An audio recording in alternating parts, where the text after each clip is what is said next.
Rivers are another freshwater body, but unlike lakes and ponds, they're always in motion. A river's headwater or water source can be a spring, lake, or the runoff from rain or snowmelt.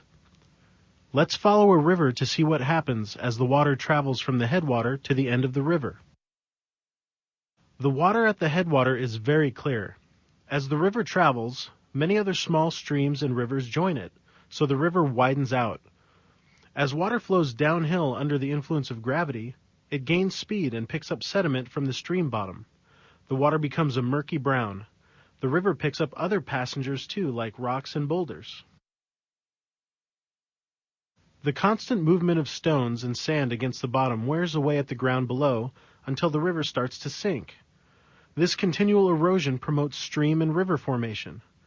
You can't see erosion as it happens, but it can create some pretty spectacular effects over time, like the Grand Canyon, for example. Finally, the river opens up into another body of water, such as an ocean.